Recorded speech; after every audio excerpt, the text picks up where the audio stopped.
It is 2024 in Melbourne. A customer walks into a Toyota dealership planning to buy a RAV4. He walks out 4 hours later in a Chinese electric SUV called the BYD Ceylon 7, having paid roughly half the price for more car. That sounds like one buyer making one weird decision. But by the time this video is over, you are going to understand why Australia just became the first Western country to fall, why Europe is already cracking, and why some industry veterans now believe the entire Western auto industry has 36 months left in its current form. 3 things we are going to show you. The Australian collapse, where 4 Chinese brands took over the top 10 in a single month. The European breach, where BYD beat Tesla on Tesla's own continent despite a tariff designed to stop them. And the one move Beijing made that the 100% American tariff cannot stop, no matter how high it goes. Let us start where the dam broke first: Australia. Until 2019, Australia's car market looked exactly like every other Western country. Toyota, Mazda, Hyundai, and Ford were dominant for 50 years. Chinese brands were a rounding error, less than 3% of new sales. A footnote that nobody bothered to write. The reason was simple. Brand trust takes 50 years to build. Reliability data takes a decade per model. Nobody walked into a dealership in Sydney or Brisbane and asked for a Chinese car. The Western incumbents looked at this moat and assumed it was permanent. They were not paranoid. They had history on their side. But then Australia made one decision that turned out to be catastrophic. In 2015, the country signed the China-Australia Free Trade Agreement. By July 2022, the import tariff on Chinese made cars dropped from 5% to 0%. And because Australia had already killed off its domestic auto manufacturing, in 2017, Holden, Toyota, and Ford all closed their Australian plants in the same window. There was no industry left to protect, no factory floors, no union jobs, no political pressure to slam the door. Industry analysts at the time still assumed it would not matter. They predicted Chinese cars would lose on safety ratings, lose on dealer networks, lose on resale value. They were correct about all 3 for about 18 months. Then, in August 2025, every assumption Western automakers had built their strategy on for half a century died in a single month. In 1 month, 4 Chinese brands cracked the Australian top 10 simultaneously for the first time in the country's history. BYD landed at 6th, Great Wall Motors at 8th, MG at 9th, Chery at 10th. Together they accounted for almost 20% of that month's new car sales in a Western developed economy. Not in 3 years, in 1 month. The growth numbers are the part that made the rest of the world finally pay attention. BYD sales jumped 141% year on year. Chery jumped 204%. Great Wall climbed 42%. Meanwhile, Japan, the country that had owned Australian roads for half a century, lost 10% in the same window. The product proof is what closed the argument. The BYD Ceylon 7, a mid-size electric SUV, became the second best-selling electric vehicle in Australia, behind only the Tesla Model Y. The BYD Seal sedan outsold the Toyota Camry in the medium car segment. The Chery Tiggo 4, a compact SUV nobody had heard of 2 years earlier, outsold every other model in Chery's lineup combined. According to VFACTS data from the Federal Chamber of Automotive Industries, Chinese vehicle deliveries in August 2025 were up 60.9% year on year, while Japanese deliveries fell 10.1%. Here is the comparison anchor that makes the whole picture make sense. A BYD Atto 3 starts at 30,000 Australian dollars. A comparable Toyota RAV4 hybrid starts at 45,000 Australian dollars and up. A Tesla Model Y starts at 58,000 Australian dollars and up. The Chinese cars were not just cheaper. ANCAP, Australia's national safety authority, gave many of them 5-star ratings. Identical safety, better technology, half the price. By full year 2025, 221,699 Chinese-made cars were sold in Australia, roughly 1 in every 5 new cars on the road, up from 2.7% in 2020. And this is just the beginning of why European auto executives are now in crisis meetings. Australia was the warning.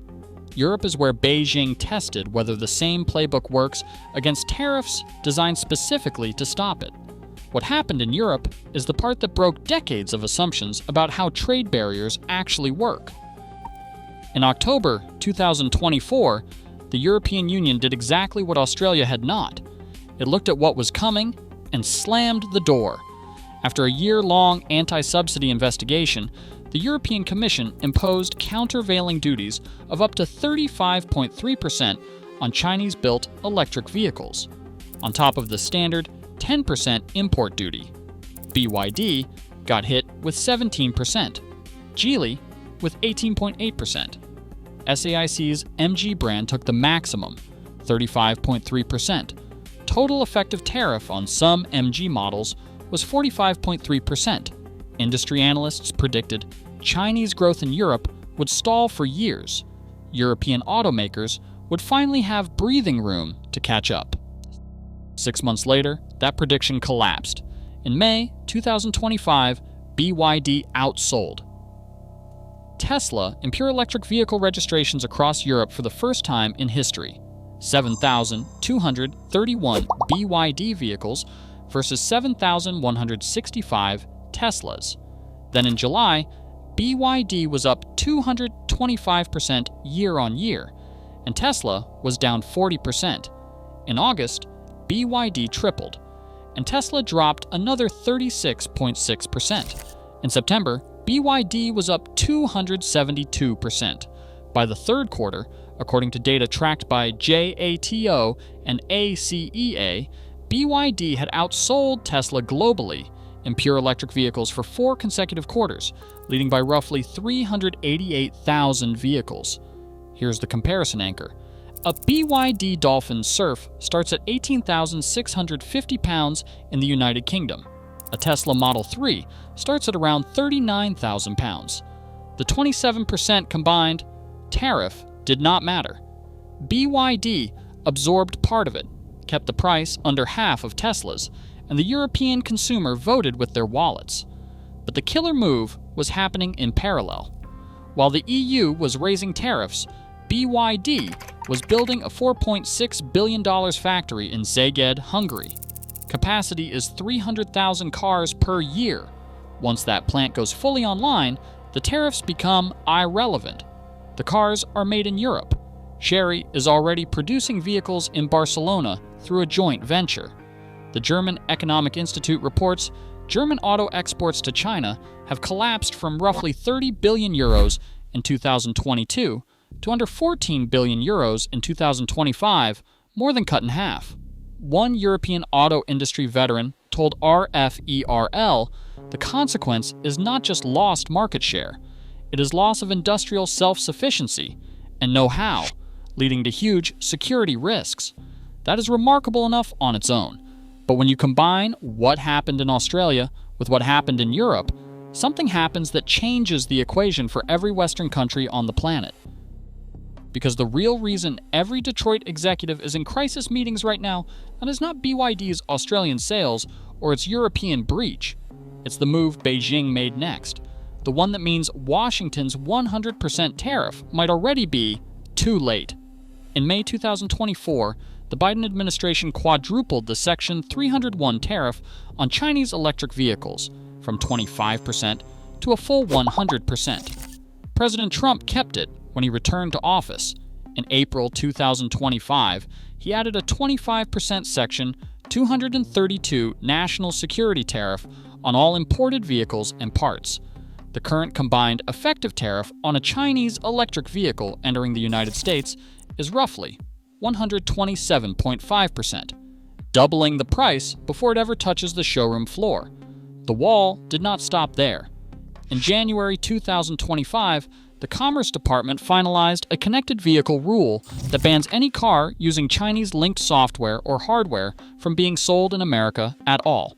In September 2025, the $7,500 federal electric vehicle tax credit was eliminated under what Trump called the Big Beautiful Bill. Tariffs, the software ban, and the incentive removal. 3 walls stacked on top of each other. The result is that direct Chinese electric vehicle sales in the United States are essentially zero. The wall is holding. But here's the leak. BYD's largest overseas export destination in 2025 was not Europe, it was Mexico. According to industry data compiled by Gasgoo, BYD shipped over 116,000 vehicles to Mexico in the first 11 months of 2025. Chinese brands now account for roughly a quarter of all vehicles sold in Mexico. Some BYD models start around $20,000 there. Meanwhile, the average new vehicle transaction price in the United States is approaching $50,000. U.S. Customs allows non-residents to legally drive their own foreign-registered vehicles across the border. Chinese-made BYD vehicles are already showing up on California and Texas roads, not as imports, but as visitor vehicles. The wall is being walked around in real time. The cost to Detroit is being measured in billions. General Motors reported a $1.68 billion loss in a single quarter. It was entirely tariff-driven. Ford absorbed $900 million more in tariff exposure than it had budgeted for the year. Volkswagen ended production of its only U.S.-made electric vehicle, the ID. Pi 4, at its Chattanooga plant in 2026. It was replaced with a gasoline-powered Atlas. So what does all of this actually mean? Not just for one company or one country, but for every Western automaker on the planet. Australia fell because it had no shield. Europe is buckling despite a 27% shield. America is the last major Western market with the wall fully in place, but the wall is built on the assumption that you can keep Chinese cars out. Beijing's actual strategy was never to come through the wall, it was to manufacture behind it. BYD's Hungary plant goes online with 300,000 units of annual capacity. The Mexico beachhead is already supplying 116,000 cars a year next door to Texas. The connected vehicle rule and the 127.5% tariff do not apply to a car built in Szeged or assembled in Monterey. Some auto industry veterans in Europe now estimate the Western automaker model in its current form has roughly 36 months left. Not because Chinese cars are perfect, because the price-quality gap has crossed a threshold no tariff can close. A customer walked into an Australian dealership in 2024 and walked out with a BYD instead of a Toyota. By 2028, the question every Western executive on the planet is asking is, which country falls next? If a Chinese electric vehicle came to America tomorrow at half the price of a Tesla, would you buy it? Or is the wall worth keeping at any cost? Drop your answer in the comments. If you made it this far, you clearly love this stuff as much as we do. Hit subscribe and ring the bell, because the next 36 months are going to move incredibly fast.